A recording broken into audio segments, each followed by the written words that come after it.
Most studio owners panic in downturns, but the smart ones, they understand the opportunity and they actually grow. When economies slow down, fear kicks in. Studio owners start slashing budgets, cutting ads, and hoping to just, quote, ride it out. But playing defense kills growth and stunts momentum. It leads to invisibility in the marketplace. And if parents can't see you, they can't choose you. Welcome back to Dance Studio Advertising. I'm Bryce Conlan, and today in a podcast first, I'm actually recording this as a video as well. So if you're more of a YouTube listener, you know that you can head over to Dance Motion Marketing's page on YouTube, and you can watch this if you prefer. Some of you have asked, and we're going to give it a try, see if it works for us too. So back to the conversation. How are you feeling right now? Well, a lot of people are feeling really, really insecure today.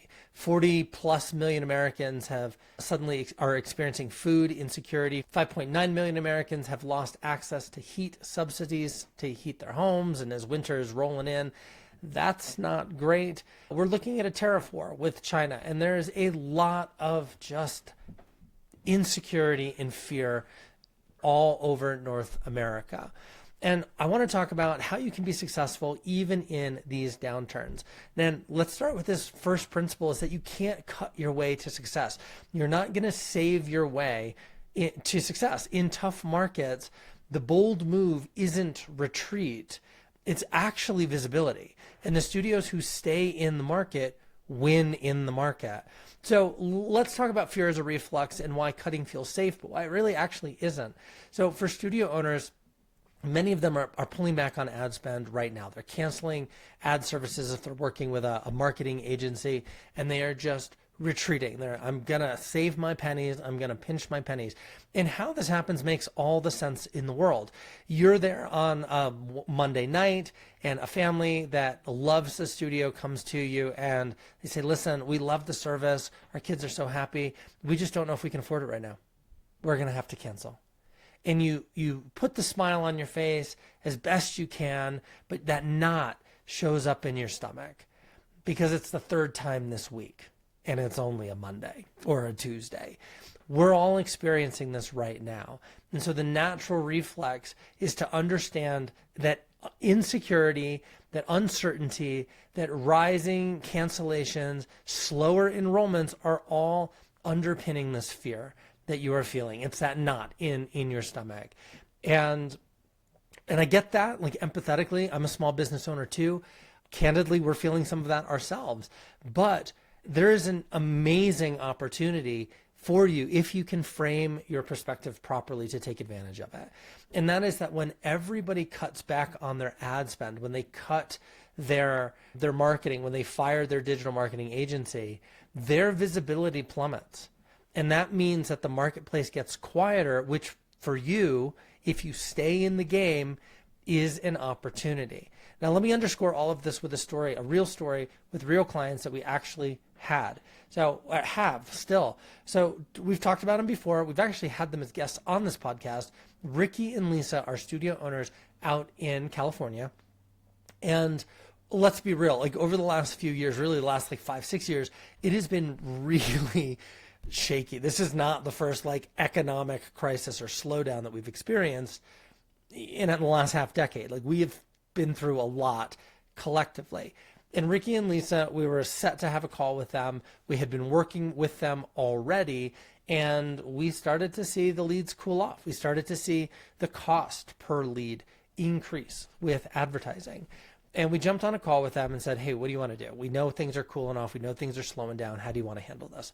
And I was expecting kind of what we always hear, which is like, yeah, let's scale it back. We'll keep kind of something running in the background about, yeah, let's turn it down. And that's not what happened. Ricky showed up and said, yeah, let's turn it up to 11. And I'm like, what do you mean? He's like, let's double our ad spend. I'm like, what do you mean? Like, how does that make any sense? You're getting fewer leads and they're costing you more. Why would you want to double your ad spend? And his logic actually was stunning. He's like, well, if we're spending this much today to get, X number of leads, but now that's not working, then let's double that so we can still get X number of leads. And the lead cost did increase, but their lead flow continued. And they were able to grow while every other studio in the area shrank. And by the way, it's not just dance studios, it's every other gymnastics place, it's every other arts and crafts place, it's all the music schools, it's all the martial arts schools. Like, kids' activities across the board shrank, and they were able to continue to grow. Like a lot, not a little either. It wasn't incremental growth. They really doubled down because they were able to stay visible when everybody else just disappeared. They fell off. And that's how you win market share. That's how you continue to grow, even in economic downturns. Now, I want to give a quick disclaimer here, because you may be thinking, well, of course the guy who sells advertising for a living is telling me to not turn off my advertising.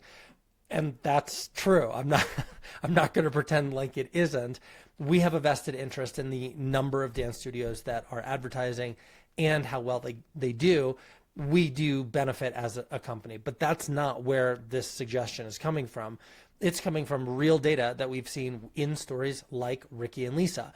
And theirs isn't the only one. We saw this with Monet when she could not afford marketing, found a way to pay for marketing, and has massively grown her studio. She has like dramatically increased her quality of life, all because she took a risk. Now, I'm not saying you should take that risk, but I'm telling you the story of someone who did.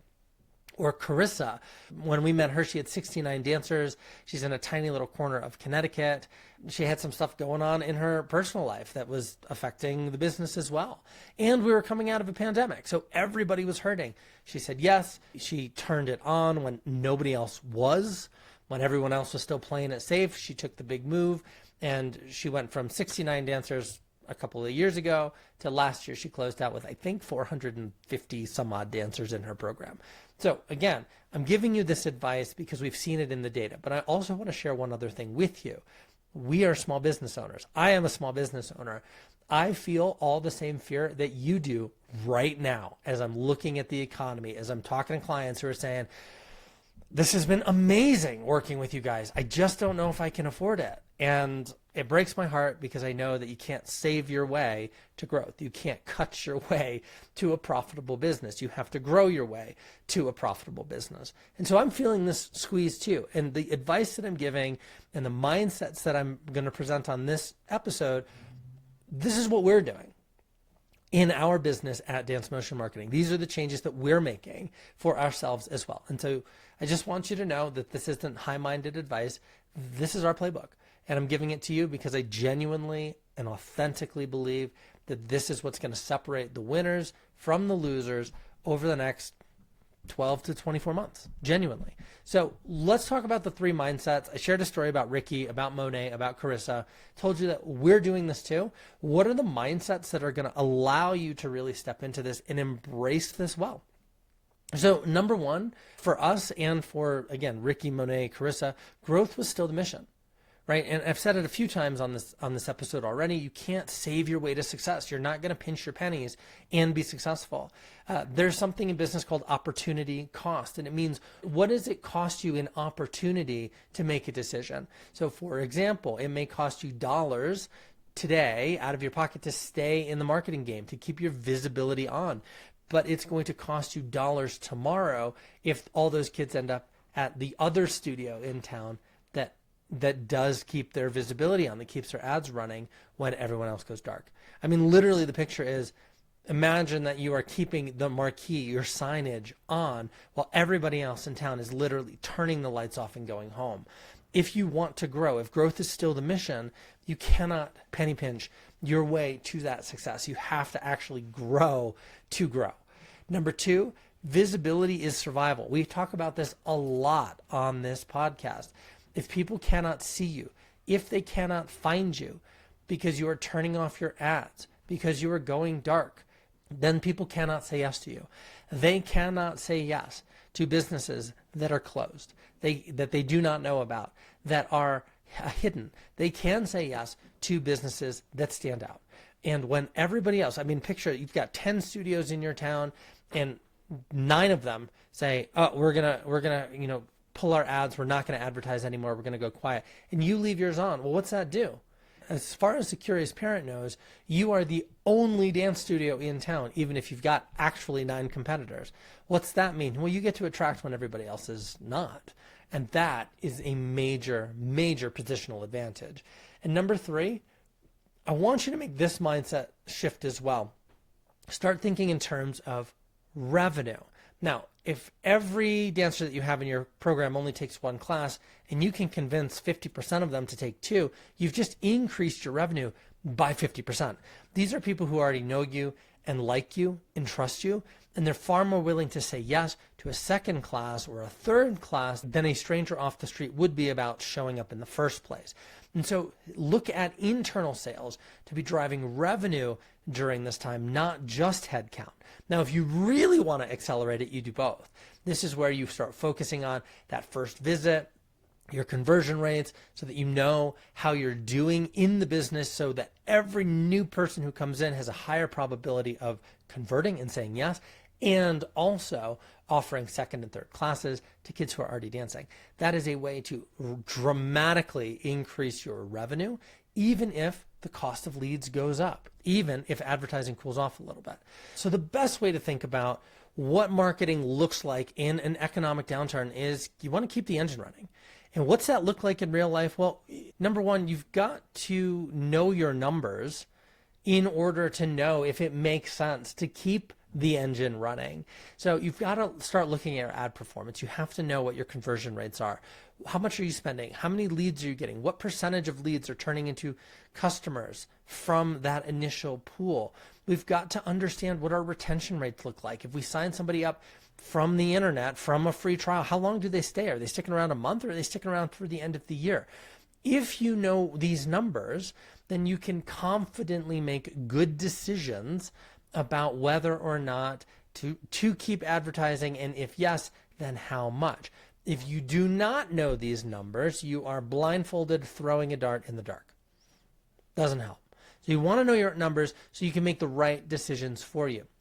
You also probably truthfully want to spend some time revisiting that first experience that parents and kids are having with you. You want to make sure that you are converting more people, a higher percentage of people who walk through your door, so that they say yes. So in the good old days, like 2022, 2023, when everyone was pent up from the pandemic and they were signing their kids up for any kids programs that were still open, right? You didn't have to do a whole lot of work to get people to say yes. If they heard about you, they showed up and they said yes.